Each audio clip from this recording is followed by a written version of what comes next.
आज है तारीख 4 सितंबर, दिन बुधवार। ये बीबीसी हिंदी का न्यूज पॉडकास्ट दिन भर पूरा दिन पूरी खबर है। मेरा नाम है मानसी दास और मैं हूँ प्रियंका। हमास प्रमुख याह्या सिनवार समेत हमास के कई नेताओं पर अमेरिका ने तय किए आरोप, कहा चलाएंगे मुकदमा। The charges unsealed today are just one part of our effort to target every aspect of Hamas's operations. America के इस कदम से क्या बदलेगा? क्या इसराइल गजा युद्ध पर होगा इसका असर? करेंगे विश्लेषण। रूस ने यूक्रेन पर बढ़ाए हमले, यूक्रेन के पूर्वोत्तर शहर लवीव को बनाया निशाना। Each month, each day, Russia is shelling Ukraine, sending ballistic missiles, and we're kind of got used to this. चर्चा पुतिन की भी। इंटरनेशनल क्रिमिनल कोर्ट का सदस्य होने के नाते भी मंगोलिया ने क्यों नजरअंदाज की पुतिन की गिरफ्तारी की अपील। यूक्रेन की तबाही पुतिन नहीं कर रहे हैं, यूक्रेन की तबाही अमेरिका और नाटो कर रहे हैं। ये दिखाने के लिए कि रूस का कद घट सके और लास्ट यूक्रेनियन तक ये लड़ाई चलती रहे। आगे बढ़े उससे पहले देश दुनिया की खबरें प्रियंका से।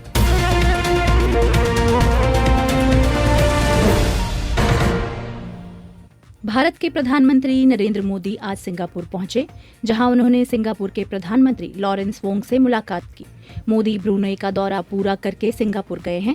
वो पहले भारतीय पीएम हैं जो ब्रूनेई गए थे। दोनों मुल्कों में आपसी सहयोग बढ़ाने पर बात हुई। ब्रूनेई के सुल्तान ने बीती रात मोदी के स्वागत में भोज दिया, जहां मोदी ने कहा, हमने निर्णय लिया है कि अपने संबंधों को एनहांस पार्टनरशिप का दर्जा देंगे। हमारी साझेदारी को स्ट्रेटेजिक दिशा देने के लिए हमने सभी पहलुओं पर व्यापक चर्चा की। हम आर्थिक, वैज्ञानिक और रणनीतिक क्षेत्रों में अपने सहयोग को मजबूत करने के लिए प्रतिबद्ध है। मोदी भारत की एक्ट ईस्ट पॉलिसी के तहत ब्रूनेई और सिंगापुर का दौरा कर रहे हैं। इस दौरान उनका एक एजेंडा हिंद महासागर क्षेत्र के मुल्कों के बीच आर्थिक, सांस्कृतिक और रणनीतिक साझेदारी बढ़ाना है। अमेरिका के न्यूयॉर्क की गवर्नर कैथी होचुल की एक पूर्व सहयोगी पर चीन की सरकार के एजेंट के तौर पर काम करने का आरोप लगा है। ये कहा जा रहा है कि होचुल की सहयोगी रह चुकी लिंडा सुन और उनके पति क्रिस हू ने लाखों करोड़ों डॉलर और तोहफों के एवज में चीन के हितों के लिए काम किया। गिरफ्तारी के बाद दोनों ने ही आरोपों को खारिज किया है। सुन को पिछले साल ही कथित तौर पर गलत आचरण की वजह से काम से हटा दिया गया था। सुन के कोर्ट जाने के बाद उनके वकील जैड शेफर ने मीडिया से बात की।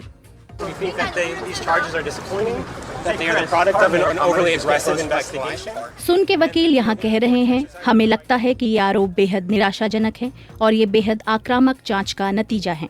हम मामले की जल्द सुनवाई के अपने अधिकार का इस्तेमाल करने और इन आरोपों पर उचित मंच यानी कि अदालत में जवाब देने को तत्पर हैं। मिस्र के राष्ट्रपति अब्दुल फतेह अल सीसी तुर्की के दौरे पर पहुंचे हैं। पिछले 12 सालों में ये उनका पहला तुर्की दौरा है। तुर्की के राष्ट्रपति रजब तय्यप अर्दोआन ने अंकारा में अल सीसी का स्वागत किया। दोनों देशों के बीच साल 2013 से तनावपूर्ण रिश्ते रहे हैं। उस समय अल सीसी मिस्र के रक्षा मंत्री थे और तत्कालीन मोहम्मद मुर्सी की सरकार को गिराने में कथित तौर पर उनकी भूमिका थी, लेकिन मोहम्मद मुर्सी अर्दोआन के करीबी सहयोगी थे। हालांकि बीते फरवरी में तुर्की के राष्ट्रपति ने काहिरा का दौरा कर दोनों देशों के संबंधों में नरमी के संकेत दिए थे। अल सीसी ने एक बयान में कहा कि उनका ये दौरा दोस्ती और सहयोग का नया अध्याय शुरू करने के लिए दोनों पक्षों की इच्छा शक्ति को दर्शाता है। केंद्रीय गृह मंत्रालय ने एक अधिसूचना जारी की है, जिसके तहत दिल्ली के उपराज्यपाल की शक्तियां और बढ़ा दी गई हैं। इस अधिसूचना के मुताबिक दिल्ली के एलजी किसी भी प्राधिकरण, बोर्ड, आयोग या किसी भी वैधानिक निकाय का गठन और किसी सरकारी या पदेन सदस्य की नियुक्ति कर सकते हैं। इसके मुताबिक अगले आदेश तक दिल्ली के लिए संसद के बनाए गए कानूनों के तहत राष्ट्रपति के अधिकारों का एलजी इस्तेमाल कर सकते हैं। आम आदमी पार्टी नेता और दिल्ली सरकार में मंत्री सौरभ भारद्वाज ने इस पर कहा है कि बीजेपी पीछे के दरवाजे से दिल्ली को कंट्रोल करने की कोशिश कर रही है, लेकिन ये होगा नहीं। पश्चिमी लंदन की एक रिहायशी इमारत ग्रीनफील्ड टावर में 7 साल पहले लगी आग की जांच रिपोर्ट आ गई है। इस हादसे में 72 लोगों की मौत हुई थी। रिपोर्ट में हादसे के लिए पिछली सरकारों और कंपनियों की ओर से बरती गई लापरवाही को जिम्मेदार ठहराया गया है। रिपोर्ट के बाद ब्रिटेन के प्रधानमंत्री कीयर स्टारमर ने पीड़ितों के परिवार से माफी मांगी है और कहा है कि यह हादसा नहीं होना चाहिए था। रिपोर्ट में कहा गया है कि इमारत में ऐसा सामान लगाया गया जिससे आग फैलने का खतरा था और इसे कभी नहीं लगाया जाना चाहिए था।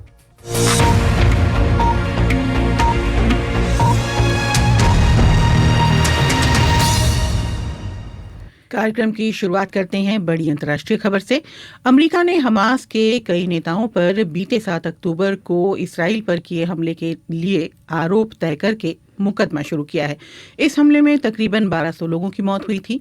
अमेरिकी न्याय मंत्रालय ने कहा है कि वो हमास के 6 नेताओं पर 7 आरोप लगा रहा है, जिनमें अमेरिकी नागरिकों की हत्या, चरमपंथ को वित्तीय मदद देने की साजिश रचने और सामूहिक विनाश के हथियारों के इस्तेमाल का आरोप है। जी, 7 अक्टूबर के हमले के लिए जवाबदेही तय करने के लिए अमेरिकी कानून एजेंसियों की ओर से पहला प्रयास है। हमास के जिन 6 सदस्यों पर आरोप तय किए गए हैं, उनमें इसकी सियासी शाखा के शीर्ष नेता इस्माइल हनिया समेत कम से कम 3 ऐसे लोग शामिल हैं जिनकी मौत हो चुकी है। सूची में हनिया के उत्तराधिकारी यानी कि याहिया सिनवार भी हैं। याहिया सिनवार का फिलहाल कोई अता पता नहीं है। ऐसा माना जाता है कि वो गजा की ही किसी सुरंग में छिपे हैं।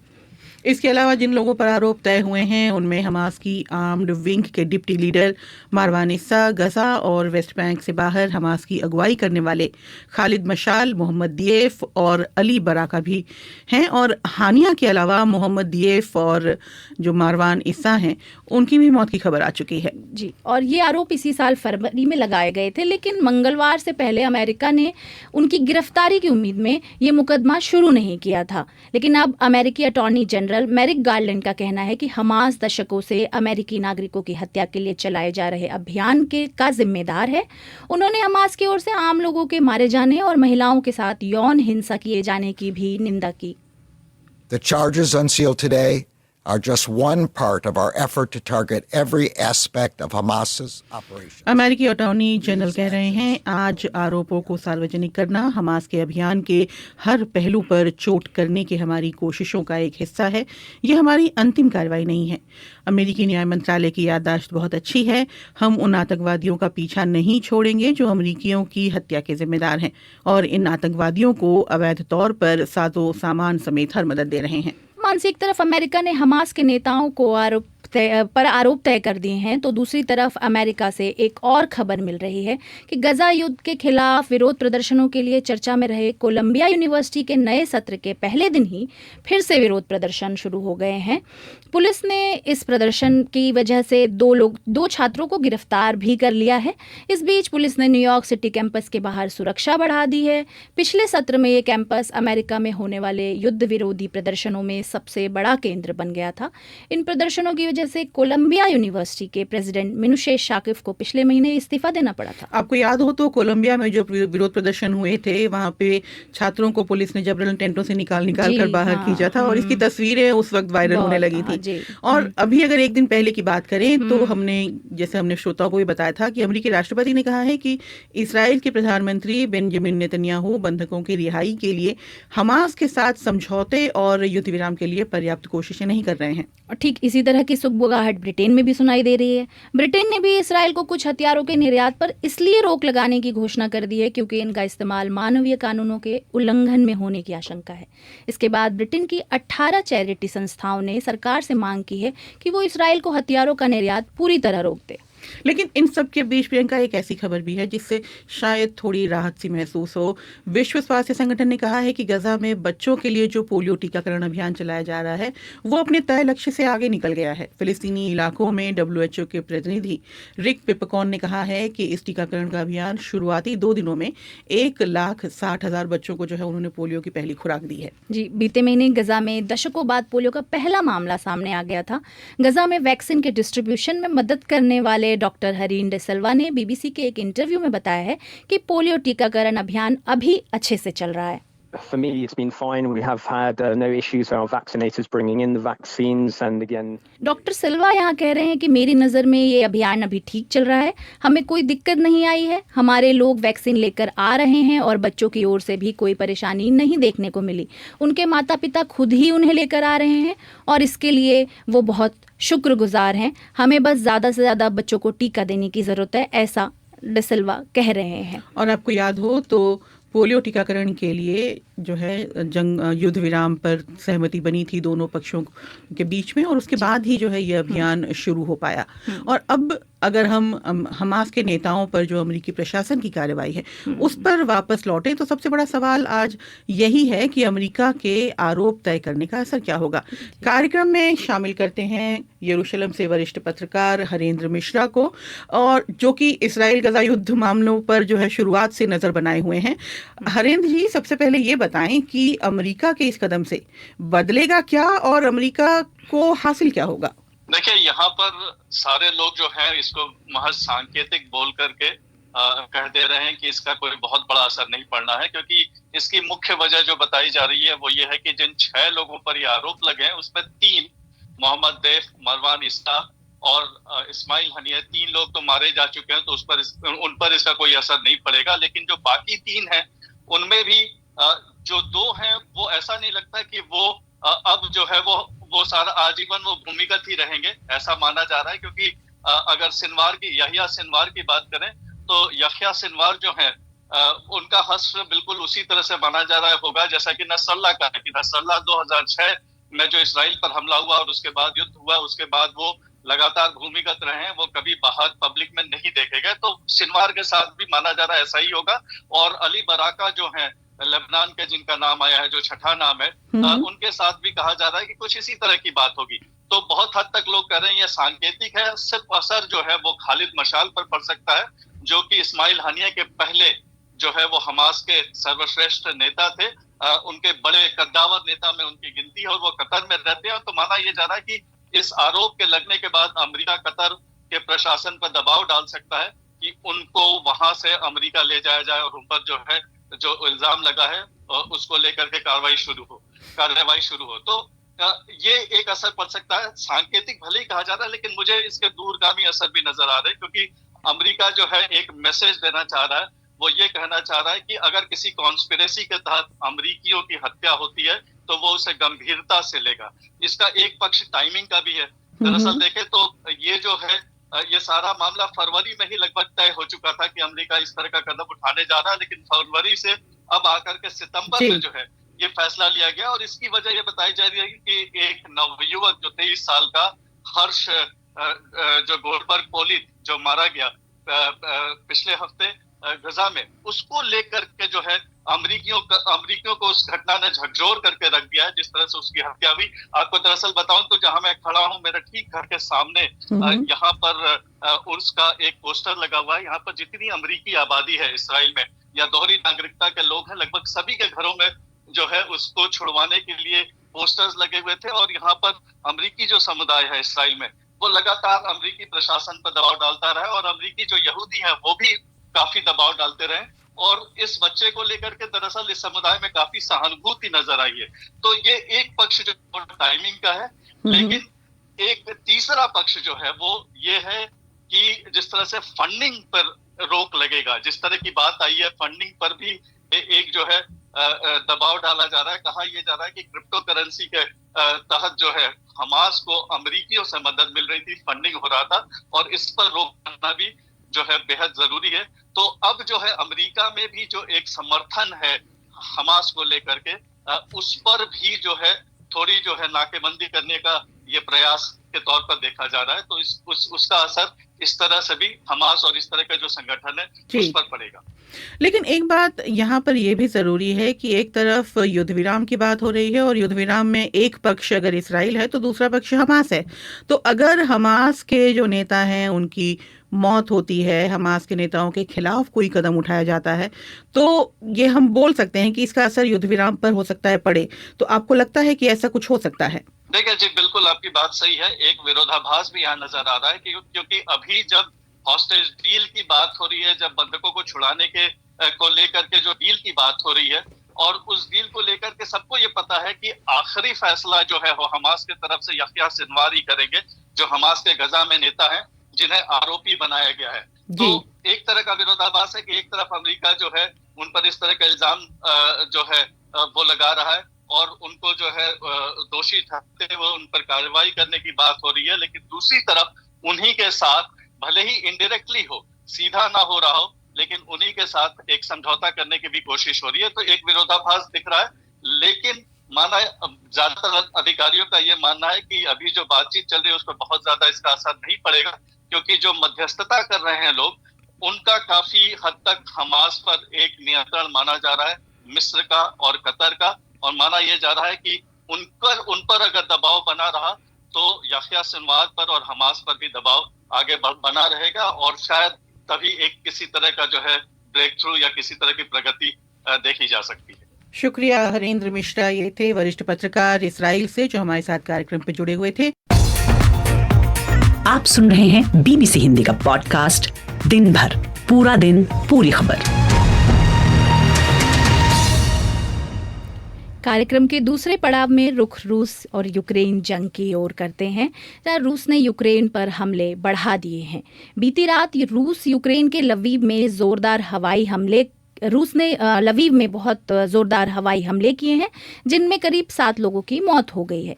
राजधानी कीव के ऊपर एयर डिफेंस सिस्टम ने एक रूसी मिसाइल को गिराया है, जिसके बाद पूरे देश को अलर्ट पर रख दिया गया है। लवीव के मेयर आंद्री सादोवी ने हमलों के बारे में और जानकारी दी। Дуже велике руйнування, більше 70 будинків по місту. आंद्री सादोवी कह रही हैं, इन हमलों से बड़े पैमाने पर तबाही हुई है। शहर में 70 से अधिक इमारतें इसकी जद में आईं, जिनमें से लगभग सभी ऐतिहासिक धरोहरें थी। यहाँ के रेलवे डिस्ट्रिक्ट के हमले के कारण आग लगी है। ये एक बड़ा हमला है। लवीव से एक दिन पहले ही रूस ने पुलतावा शहर पर घातक हमले किए थे, जिनमें 51 लोगों की मौत हुई थी। जंग की शुरुआत के बाद से इन्हें अब तक का सबसे बड़ा हमला कहा गया था। यूक्रेनी सांसद ओलेक्सांद्र मेरिशको ने ताज़ा हमलों के बारे में जानकारी दी है। So far we know that Kyiv was bombarded. I was woken up by the explosions. तो यूक्रेनी सांसद यहाँ कह रहे हैं कि अब तक हमको पता है कि कीव पर हमले हुए हैं। धमाकों की वजह से सवेरे मेरी नींद टूटी। लवीव पर भी हमला हुआ है। आपको पता है कि हमले रोजाना हो रहे हैं। हर महीने हर दिन रूस यूक्रेन पर बमबारी कर रहा है, बैलिस्टिक मिसाइलें दाग रहा है। हमें इसकी आदत हो गई है, लेकिन ये एक बुरा सपना है जो हम जी रहे हैं। प्रियंका, इसके बाद यूक्रेनी राष्ट्रपति वोलोदिमीर ज़ेलेंस्की ने कहा है कि पश्चिमी मुल्कों को यूक्रेन को और हथियार देने चाहिए। साथ ही उन्हें यूक्रेन को इस बात की इजाज़त देनी चाहिए कि वो रूस के भीतर यानी और भीतर घुसकर रूस पर हमले कर सके। आपको पता है यूक्रेन ने हाल के दिनों में कुर्स इलाके में और रूस के भीतर घुसकर पहले ही हमले किए हैं और अब वो चाहता है कि रूस के और भी भीतर घुस के वो हमले करें। इधर रूस ने इसे लेकर प्रतिक्रिया दे दी है। रूसी विदेश मंत्री की प्रवक्ता मारिया ज़खारोवा ने चेतावनी दी है कि यूक्रेन के पश्चिमी सहयोगियों का लंबी दूरी के हमलों की इजाजत देना सही नहीं होगा। Теперь уже дело не в Украине и не про украинских граждан, про них. प्रवक्ता कह रही हैं रूसी विदेश मंत्रालय के कि ये मसला अब यूक्रेन और यूक्रेनी नागरिकों का नहीं रहा है। वो लोग पहले ही इसे भूल चुके हैं, वो अपने बारे में नहीं सोच रहे हैं। लेकिन हम यूरोपीय संघ और पश्चिम के उन मुल्कों को चेतावनी देना चाहते हैं जो यूक्रेन के सहयोगी हैं। अगर इस तरह के आक्रामक कदम यूक्रेन ने लिए तो रूस भी तुरंत कार्रवाई करेगा। मुझे लगता है कि आप में से अधिकतर लोगों ने बीते दिनों देखा ही होगा, ये बेहद दर्दनाक होने वाला है। यूक्रेन पर रूस के बढ़ते हमलों के बीच हलचल शुरू होती दिखने लगी है। पोलैंड अब अधिक सतर्क हो गया है प्रियंका, और उसने अपनी जो हवाई सीमाएं हैं उसको सुरक्षित करने के लिए अपने लड़ाकू जहाज़ों को तैनात किया है। साथ ही जो सैन्य गठबंधन है नेटो, उसके लड़ाकू विमानों को भी उसने सीमा के पास तैनात किया है। जी, पोलैंड की आर्म्ड फोर्सेस ऑपरेशनल कमांड ने कहा है कि रूस के अपने पड़ोसी यूक्रेन पर बढ़े हमलों के बीच हमारा एयर डिफेंस सिस्टम व्यस्त हो गया है। हम पोलिश और गठबंधन सेनाओं के साथ मिलकर देश के हवाई क्षेत्र की सुरक्षा के लिए अभियान शुरू कर रहे हैं। ऐसे में सीमा के आसपास के इलाकों में तेज आवाजें आ सकती हैं। देखा जाए तो पोलैंड यूक्रेन के दक्षिण पूर्व की तरफ है और पोलैंड की जो सीमा है 540 किलोमीटर की लंबी सीमा यूक्रेन की सीमा से सटती है। ऐसे में आप समझ सकते हैं कि उसका सतर्क होना भी वाजिब है। और रूस की बात करें तो रूस यूक्रेन के पश्चिम की तरफ है और जैसा हम कह रहे थे यूक्रेन पर लंबी दूरी की मिसाइलों से रूस हमला कर रहा है। ऐसे में पोलैंड को सतर्कता बरतनी है क्योंकि लवीव पोलैंड से बहुत ज़्यादा दूर नहीं है। और रूसी राष्ट्रपति व्लादिमीर पुतिन ने आज व्लादिवोस्तोक में चल रहे ईस्टर्न इकोनॉमिक फोरम के दौरान चीन के उपराष्ट्रपति हान जेंग से मुलाकात की है। वो अभी मंगोलिया के दौरे से लौटे हैं, जहां उन्होंने मंगोलिया के राष्ट्रपति उखागी कुरेलशॉ और प्रधानमंत्री लुवसन मसराए ओयून आर्देन से मुलाकात की है, उनकी ये यात्रा चर्चा में रही है। बिल्कुल, उस पर चर्चा होनी भी थी क्योंकि मंगोलिया जो है वो अंतर्राष्ट्रीय क्रिमिनल कोर्ट का सदस्य है। बीते साल इस कोर्ट ने कहा, कोर्ट ने बेसिकली जो है पुतिन की गिरफ्तारी का एक वारंट जारी किया। तो ऐसे में जो कोर्ट के सदस्य देश हैं उनको ये आदेश मानना होता है।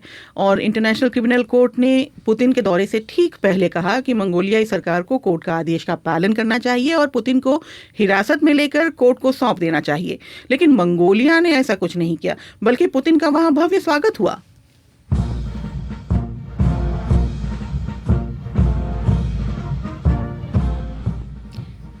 जी, इस भव्य स्वागत के बाद दोनों मुल्कों के प्रतिनिधिमंडल के बीच चर्चा हुई और इसमें एक अहम विषय था आपसी व्यापार। बीबीसी संवाददाता रुथ कैमफोर्ड का कहना है कि आईसीसी की अपील पर मंगोलिया ने कोई प्रतिक्रिया नहीं दी थी और संयुक्त राष्ट्र में रूस के खिलाफ लाए गए प्रस्ताव पर उसने वोटिंग से खुद को दूर रखा था। आईसीसी की अपील पर जो अपील है उसको मंगोलिया ने नजरअंदाज क्यों किया और इसे लेकर मंगोलिया के लोग क्या कहते हैं, ये सुनते हैं।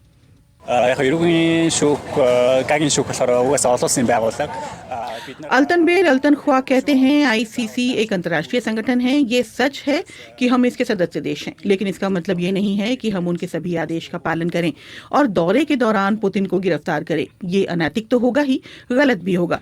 चीन और रूस दोनों हमारे लिए अहम पड़ोसी हैं। दरअसल रूस यमाल इलाके से चीन तक हर साल 50 अरब क्यूबिक मीटर प्राकृतिक गैस पहुंचाना चाहता है और इसके लिए जो पाइपलाइन बिछाई जानी है वो मंगोलिया से होते हुए जाएगी। श्रोताओं को भी पता है कि यूक्रेन पर हमले के बाद रूस पर कई प्रतिबंध लगे हैं और ऐसे में रूस के सहयोगी उसके लिए राजस्व का भी स्रोत हैं। और जो ये प्रोजेक्ट है जिसका नाम है साइबेरिया 2, इससे यूरोप में रूस के तेल आयात में हुई कमी की भरपाई रूस कर सकेगा। अब से थोड़ी देर पहले मैंने बात की अंतर्राष्ट्रीय मामलों के जानकार पुष्पेश पंत से और उनसे ये समझने की कोशिश की कि रूस यूक्रेन युद्ध कहाँ जा रहा है और ताज़ा हमलों के मायने क्या हैं। देखिए, मुझे लगता है कि थोड़ा और पहले जाने की जरूरत है। पहला हमला यूक्रेन ने नहीं किया था, वो रूस ने किया था। 2014 में किया था, क्रीमिया को अपने कब्जे में ले लिया था, दुनिया अन्यत्र देखती रही थी। तो वो हमला शुरू तो रूस ने किया निश्चित रूप से। इसमें ये सवाल नहीं कि ज़ेलेंस्की ने हमला किया रूस पे आज, और जिसके जवाब में रूस ने लीव तक के हमले के बाद उसके ठिकानों पर हमले किए हैं। मगर उसके बाद से जो कुछ हो रहा है वो constant crossing of the red lines जिसे कहते हैं। नाटो ने निरंतर उकसाऊ भड़काने वाली हरकतें की हैं। पोलैंड में स्टेशन करनी हो, अपनी फोर्सेस बढ़ाना हो, वेस्ट जर्मनी से हटाकर हंगरी मिलाना हो, और या बार बार ये कहना हो कि Russia should not do this, should do this, not do this. तो मेरे ख्याल में यूक्रेन एक दिन लड़ाई नहीं लड़ सकता था रूस के खिलाफ यदि अमेरिका और नाटो का हाथ उसकी पीठ पर नहीं होता। यूक्रेन की तबाही पुतिन नहीं कर रहे हैं, यूक्रेन की तबाही अमेरिका और नाटो कर रहे हैं, ये दिखाने के लिए कि रूस का कद घट सके और लास्ट यूक्रेनियन तक ये लड़ाई चलती रहे। यूक्रेन भले ही तबाह हो जाए, ब्रेड बास्केट खत्म हो जाए, मगर उनको जो रूस का तेल है वो प्रकारांतर से दोहरे मानदंडों से भारत के जरिए मिलता रहे कहीं न कहीं यूरोप तक में। और ये देखिए जो सारी बातें हैं,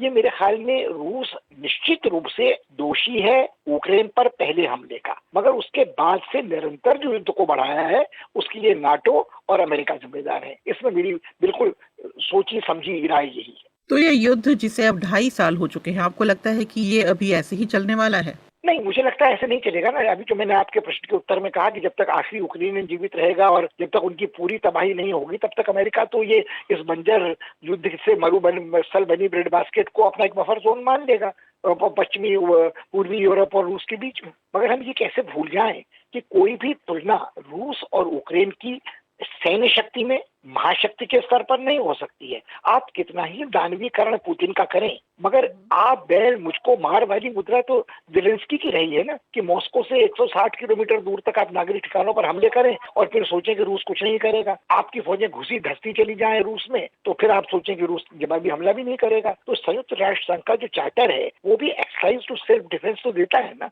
तो रूस अगर इस समय यूक्रेन के भीतर घुस के वार कर रहा है, बिल्कुल भीतर तक घुसकर, तो वो तो अपने सेल्फ डिफेंस को एक्सरसाइज कर रहा है। लेकिन फिर रूस भी तो दोनेत्स्क और लुहांस्क में आया। नहीं, बात कीजिएगा, मैं तो लुहांस्क से पहले की बात कर रहा हूँ ना, आप उसको क्यों बोल रही हैं? मैंने तो कहा पुतिन इसके लिए जिम्मेदार है जब उन्होंने 2014 में क्रीमिया पे और सेवास्टोपोल पे हमला किया था। अब लुहांस्क तो उसके बहुत बाद की बात है। मगर मेरा ये मानना है कि सारा जो छद्म नाटक चल रहा है वो उस असली वंशनाशक नरसंहार से दुनिया का ध्यान हटाने के लिए है जो नेतन्याहू गाजा की पट्टी में कर रहे हैं। और उसी दुख को भले 3 साल न हुए हों, मगर लगभग 75 साल से जिस हालत में फिलिस्तीनी वहां रह रहे हैं और इजराइल ने जिस तरह से मानवाधिकारों का हनन किया है, उनकी पीठ पर अमेरिका का हाथ है, पूरी जूइश फाइनेंस लॉबी है, तो उससे लोगों का ध्यान हटा रहे।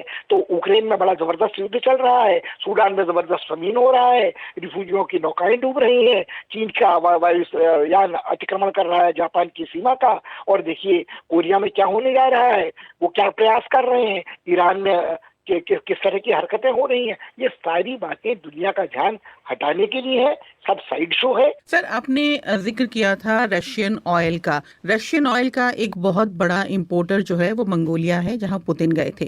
क्योंकि मंगोलिया आईसीसी का मेंबर है और आईसीसी का कहना था कि आप पुतिन को अरेस्ट करिए। मंगोलिया ने कहा हम नहीं करेंगे। लेकिन क्या ऐसा करके मंगोलिया आईसीसी को नाराज कर रहा है, या फिर उसके पास वो आईसीसी की औकात क्या है मैडम? सुरक्षा परिषद की औकात क्या है? तो महासचिव यूनाइटेड नेशंस के क्या कर रहे हैं? उनको दूसरा कार्यकाल मिल गया है। क्या वीटो के रहते हुए कोई भी प्रस्ताव पारित हो सकता है? इसी का फायदा तो इजराइल उठाता रहा है निरंतर इतने वर्षों से।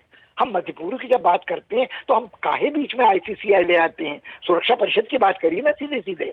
लेकिन पुतिन मंगोलिया का सफल दौरा करके लौट आए हैं, क्या संकेत जाता है इससे? इससे सीधा सीधा संकेत ये जाता है कि आईसीसी की ताक पे धर दीजिए, कोई भी शक्ति दुनिया की बाध्य नहीं कर सकती आईसीसी के किसी मेंबर को उल्लंघन करने का उस ट्रीटी का। कि देखिए ट्रीटीज जो है वो क्या है, जो अमेरिकी राष्ट्रपति कहता है I will not let a piece of paper stand in way of the defence of homeland, तो ये अधिकार दूसरों को भी तो है ना।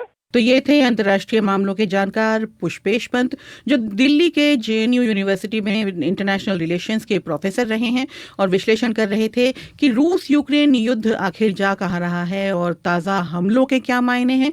और इसके अलावा पुतिन जो मंगोलिया के दौरे से अभी लौटे हैं, उनका मंगोलिया का सफल दौरा, खासकर जब मंगोलिया आईसीसी का मेंबर है, उसके क्या मायने हैं। और अब बात करते हैं पेरिस पैरालंपिक की।